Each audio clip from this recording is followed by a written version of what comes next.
Hello there, little one. Welcome to Dream with the Sea, a bedtime story podcast filled with tales from across Southeast Asia. This podcast is brought to you by Supermom, your trusted smart village for modern motherhood. Are you tucked in and ready to dream with the sea tonight? Good. Let's get your body ready for sleep. Start by wiggling your toes, just a little, and then let them rest. Now your fingers. Give them a soft little stretch and let them go still. Let your shoulders sink down, away from your ears, nice and soft. And let your head feel heavy on the pillow, as if the pillow is giving you a gentle hug. Now we are going to take 3 slow breaths together. Breathe in through your nose. 1, 2, 3. And let it out slowly, like a tiny breeze.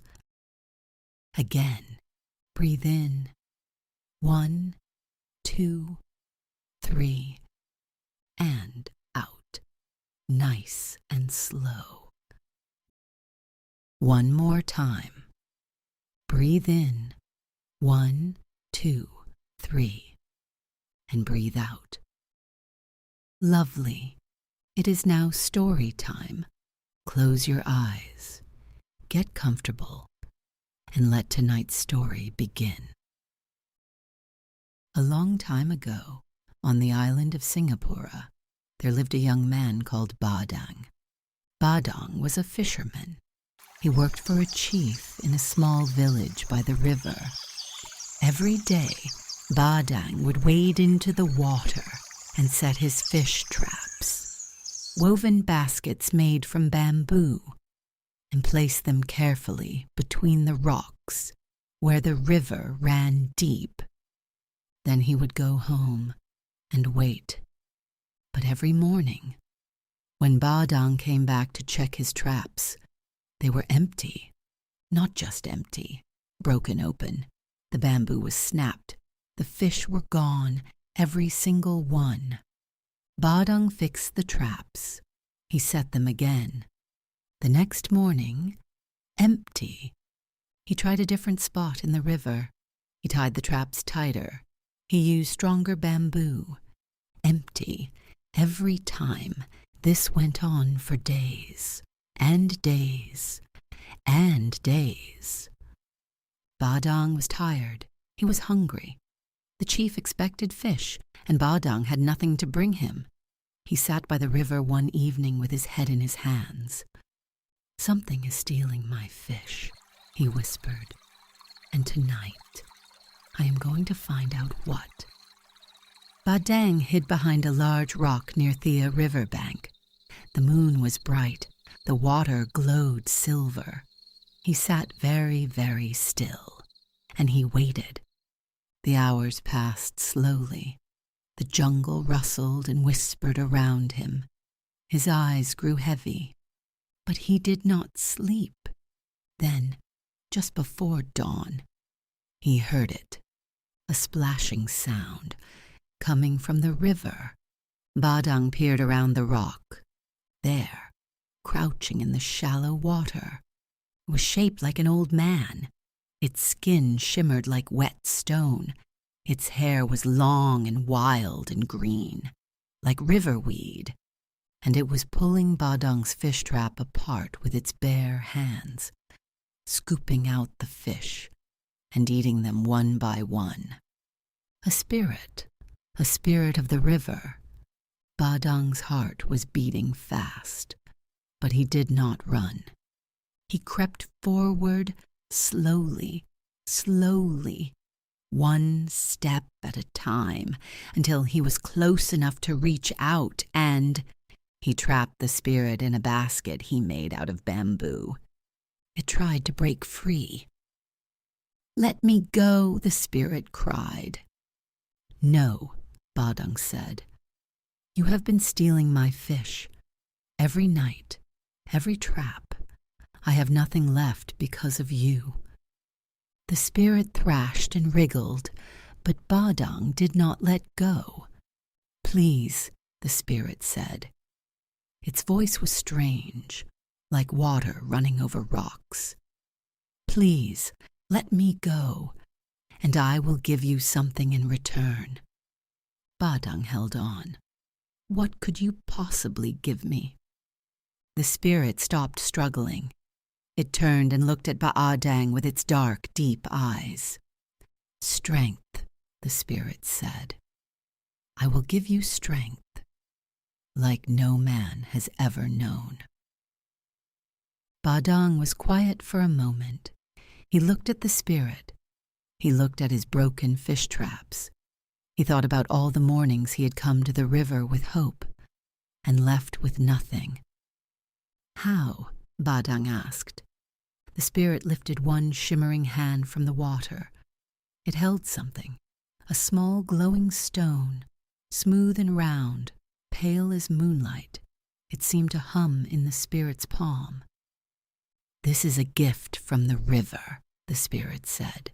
"Hold it to your heart, and the strength of the water, the strength of the current that moves mountains and carves through rock, will pass into you." He took the stone. It was warm in his hands.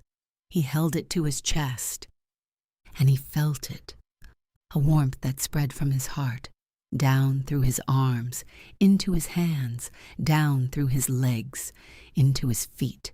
Every part of him felt full, like a river after the rain, strong and steady and sure. The stone glowed once, bright and white, and then it was gone, dissolved into his skin like water into sand. Badang looked down at his hands.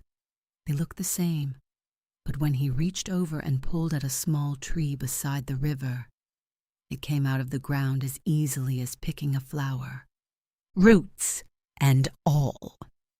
The spirit was gone. The river flowed on as if nothing had happened, but everything had changed.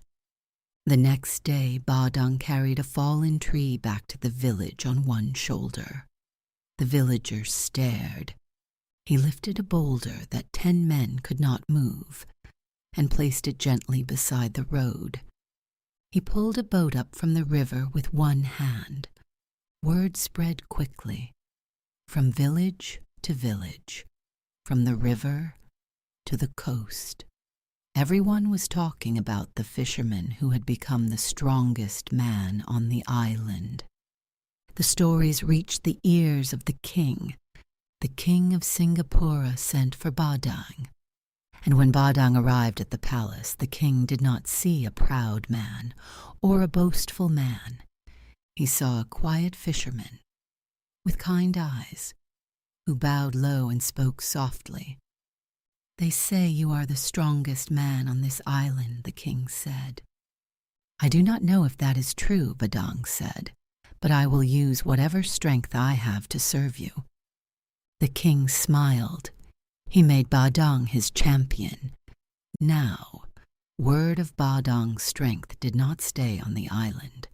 It sailed across the sea on the lips of traders and sailors, and it reached the ears of a mighty warrior from a kingdom far across the water. This warrior was tall and broad and proud. He had defeated every strong man in his own land. And when he heard about Badang, he wanted to prove that he was stronger. He sailed to Singapore with a great ship and a crew of warriors. He stood on the shore and called out his challenge. "Bring me your strongest man," the warrior said, "and I will show you what real strength looks like." The king sent for Badang. Badang came to the shore. He was shorter than the warrior. He was quieter. He did not shout or boast. The warrior looked him up and down and laughed.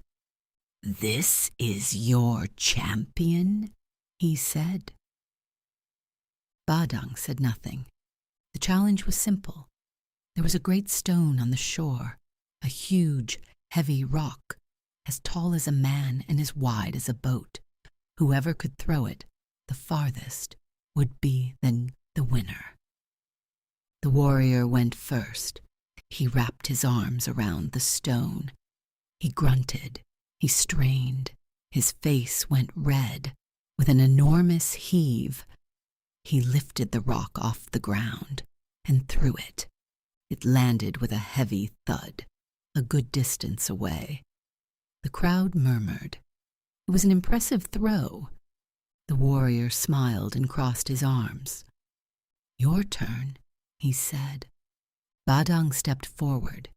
He looked at the stone, bent down, and picked it up. He did not strain or grunt. He simply lifted it, the way you might lift a pillow. He held it for a moment, feeling its weight, and then he threw it. The stone sailed through the air, over the sand, over the shallow water, and landed far, far out in the sea, so far that it looked like a small dot on the water before it disappeared beneath the waves. The crowd was silent. The warrior stared and lowered his head in defeat. He had been beaten, not by a boastful man, not by a proud man, but by a quiet fisherman who had bowed to his king and never raised his voice. The warrior and his men sailed home the next morning.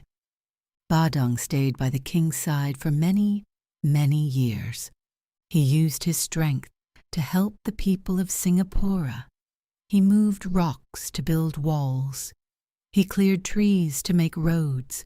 He carried boats to safety when the storms came. He never boasted. He never fought when he did not have to. He was strong, the strongest man anyone had ever known. But what people remembered most about Badang was that he was kind. And they say that somewhere out in the waters near Singapore, that great stone Badang threw still sits on the seabed, resting quietly beneath the waves, waiting to be found. The moral of the story is, being strong does not mean being loud. It does not mean showing off or making others feel small. The strongest people are often the quietest ones, the ones who use what they have to help the people around them. And that is a kind of strength that never fades. That is all for tonight's story. Good night, sleep tight, and don't let the bed bugs bite.